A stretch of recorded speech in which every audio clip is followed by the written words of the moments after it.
Welcome back to the Crochet Creatos. That's my friends at yarnspirations.com. Today is a request that came in for the Rainbow Swirl Baby Blanket.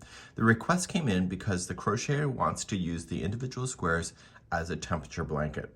So she was concerned on how to do the join as you go. So that's basically the primary purpose today. And what you can see is that on page number 2, you can have all the different squares.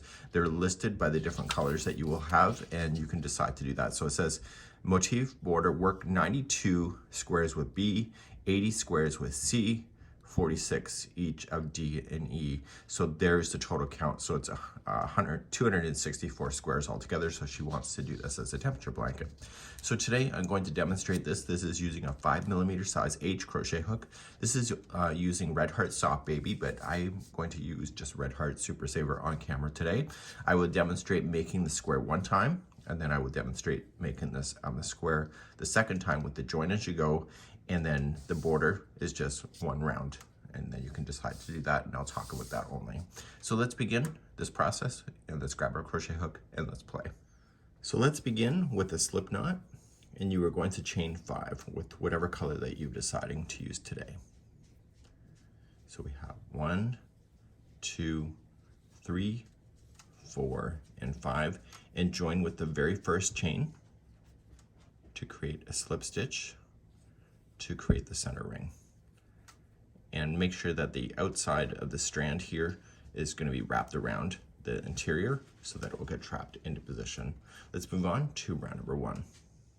Let's begin. We're going to start off with a chain 5, which will count as 1 treble and 1 chain 1 at the same time. So 1, 2, 3, 4, and 5. And then in the center ring, what you have to do is that you have to treble, so wrap twice, and going into the center ring, yarn over, pull through 2, 2, and 2, and after the treble is done, just chain 1 and keep on doing that. You should be able to count 12 of these spokes. So wrap twice and in, go right up over top of the straggler, capture that in, it'll save you time later. Pull through 2, 2, and 2, chain 1, and keep on doing that around. And I will see you, and you should be able to count 12 of these spokes by the time you get there. I'll see you then. So I'm back. I have my last one in. I can count 12. Make sure you do chain 1 after that last treble and attach it to the 4th chain of the beginning chain 5. And that will keep that space open and making it look pretty consistent. I would recommend to you that you hide in all your loose ends with your tapestry needle as you go. So if you went over top of the straggler, like you did in the very beginning, you can cut that down. You won't have to worry about this. But this one here, you're going to need to put it through a tapestry needle. Let me demonstrate. Pull this yarn through this loop and lock it. Turn it to the wrong side, which is this side. It looks slightly different. If you're new to crochet, you might not be able to see that, which is fine. You'll learn in time. And then you are going to insert this in. And then I want you to glide it into the stitch work. Stay within this side of the work though. Don't allow that needle to pop out to the other side. So go right down to the center because you're that close to it. Okay, so when I turn it over, I shouldn't see that much. I could see it a little bit, but nothing much to worry about, but just try to stay on this back side. And when you pull the first time, don't change the shape of it. So pull it taut, but not overly tight. And when you go back in the opposite direction, try to split the plies, not just go between the strands, and that'll help it get stuck too. And then go back one more time and stay within the center here. It'll be easier to hide it. Once you have that done, woven in 3 times, you are going to simply just cut it, and you're good to go. And so you need to make a total of 264 of these for the blanket in the colors that they're suggesting. But with that request that came in, I'm not sure the color strategy that they have for the different colors for the temperatures. But hey, you are the artist at the end of the day. Let's move on to round number 2. So the very first square you're going to not have anything to join to. And what I want you to do, if you want to sew all these squares together instead of doing the join as you go, you can do that. So you don't need to message me about that. Just do whatever you feel is happy, but I will be demonstrating join as you go in the future. I want you to come into any one of the chain spaces, so any one between the posts, and let's just attach it. then we are going to chain 3. So 1, 2, and 3, and then you're going to double crochet into the same space. Here's a tip, or sorry, double crochet, so you only wrap once. Here's a tip for you. You're actually doing half of the first corner. Leave the straggler in behind. You'll just weave in those ends later, and you're going to jump to the next space, and you're going to do this twice in a row. So these next 2 chain 1 spaces. So place 3 double crochets into the next chain 1 space. So we have 1,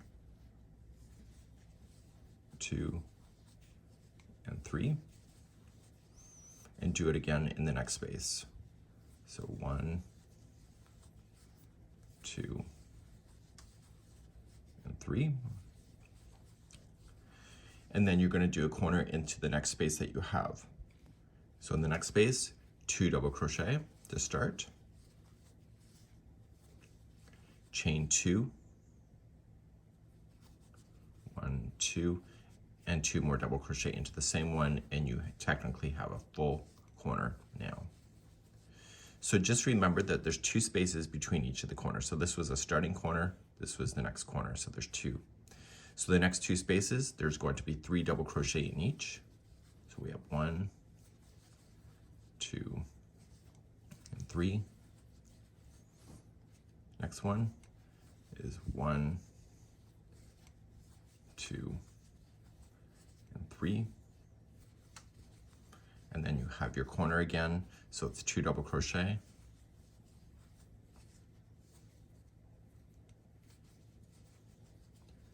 chain 2, 2 double crochet.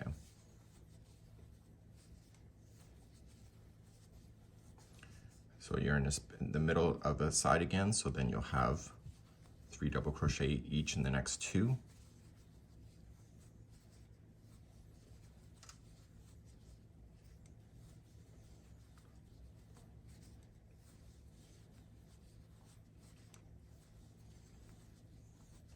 And then you're on another corner because you've done 2 in a row. So it's going to be 2 double crochet to start, chain 2, 2 double crochet. I will tell you, it's harder to sew these things together if all the outside colors are different, because the sewing line will look very obvious. So that's a join as you go is better. So you'll have the 2 last spaces before your corner that you started.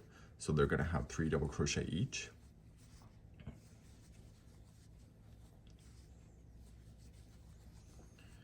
And remember that first corner that we started with, we only have a half a corner in there so far. So when we get there in just a second, we will finish that corner with putting in 2 double crochet into the same space. And then you're going to chain 2.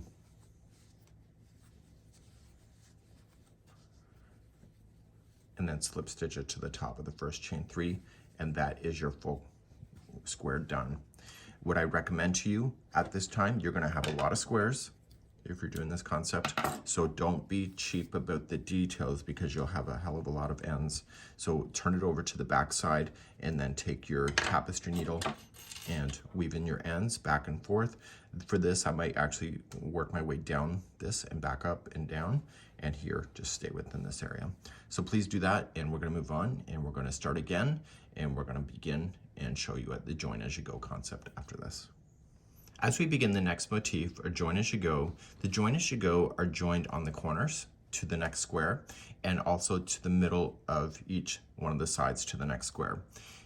Here's the thing, you can always join at least 3 sides together, but I'd recommend leaving one side at least clear. So whenever you're going to join it, you want to join in a strategic way so that you're not doing all 4 sides at the same time. So just be consistent about your coloring, and just make sure that you just try to attach 2 sides at one time. It's just a lot easier, but if you have to do 3, it's not a big deal. So let's begin, and we're going to start off and make a new one at the beginning. So you don't have to make the tail too long. It'll save you some yarn too.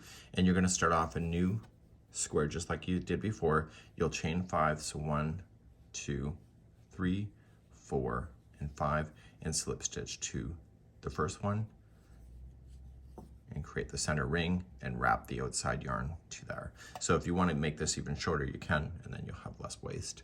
Let's begin round number 1. Round number 1 is exactly the same, so you'll chain 5,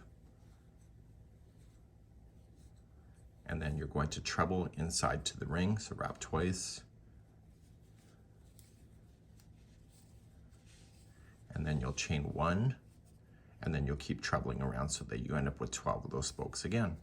So I've already demonstrated this, so please do it, and I'll be right back in a moment. So coming around, I can count 12 of the spokes. Make sure you do chain 1 after the last treble and join it to the 4th one up, and get rid of any loose ends that you have by fastening off this color and weaving them in, and I'll be right back and we'll start round number 2. So let's begin round number 2, and in this round we want to attach it to this one, so it could be over here, here, whatever.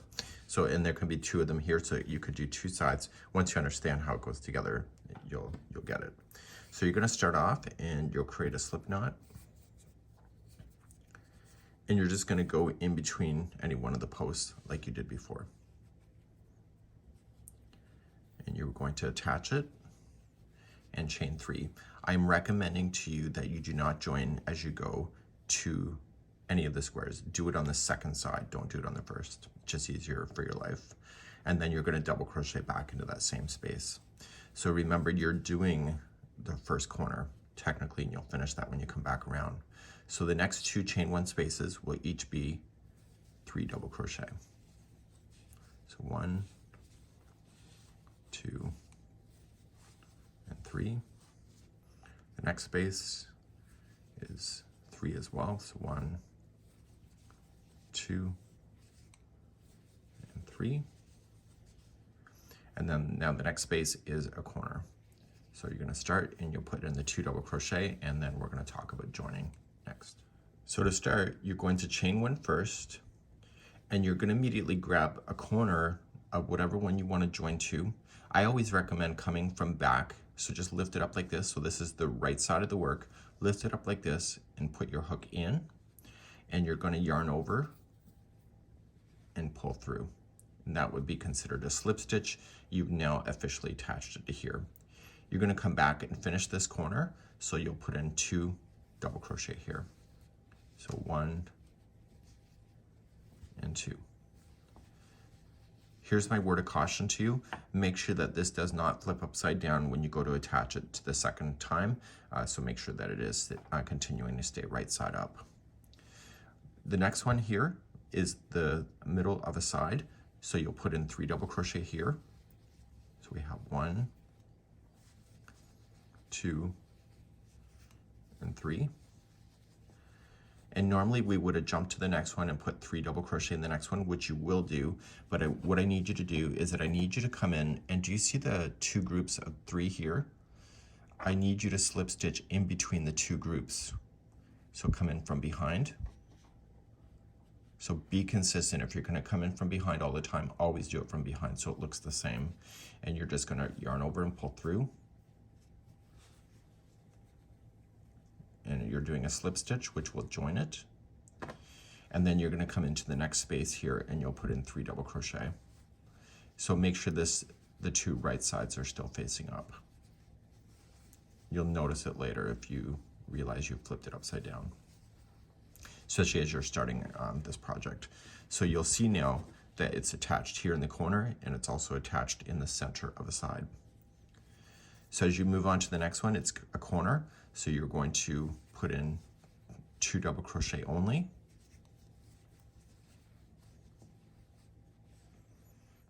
Now you need to chain 1, and you need to go into the corner space of this one. Again, coming in from behind, pull through and through, and then you're going to just come into the same corner and finish the other 2. So this saves you a lot of sewing if you can understand this concept. And what you've just done now is that you've attached it to the points. So when you go to attach here, you're going to notice that it will square itself off naturally on its own. So now the rest of this, you don't have to attach because there's nothing here on the camera to attach to. But if you had to attach to another one, you could have put another one here. There may already be one there, and you can continue to join as you go. So the next 2 spaces are 3 double crochets each. So it's just like you did before if you're not attaching anything.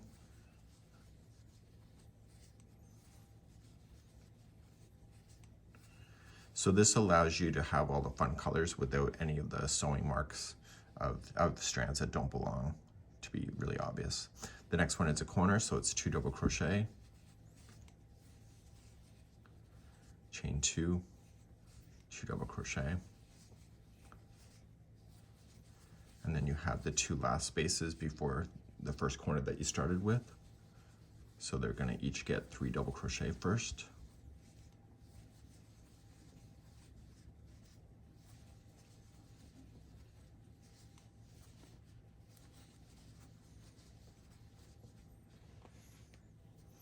I'm using some leftover yarn today, so it's kind of getting in my way. Okay, so then the corner is going to be finished off with 2 double crochet. You'll chain 2, and then just slip stitch to the top of the first chain 3 where you started with.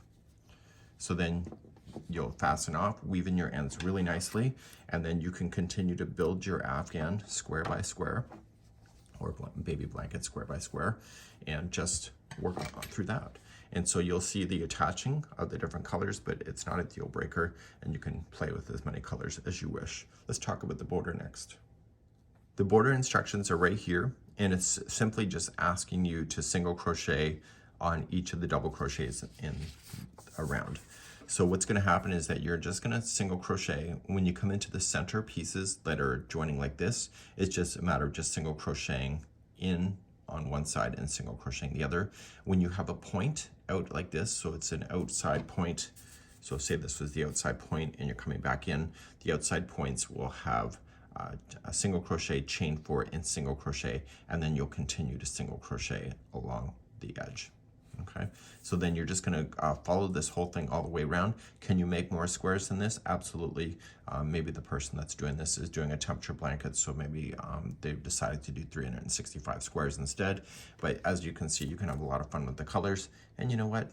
Mother Nature is random, and you can have a really fun blanket this way. How much yarn you're going to need if you decide to go outside the lines of making more colors, that's up to you. But it's a great spare yarn project in order to play. So we hope that you enjoy, and I'll see you again next time. Bye-bye.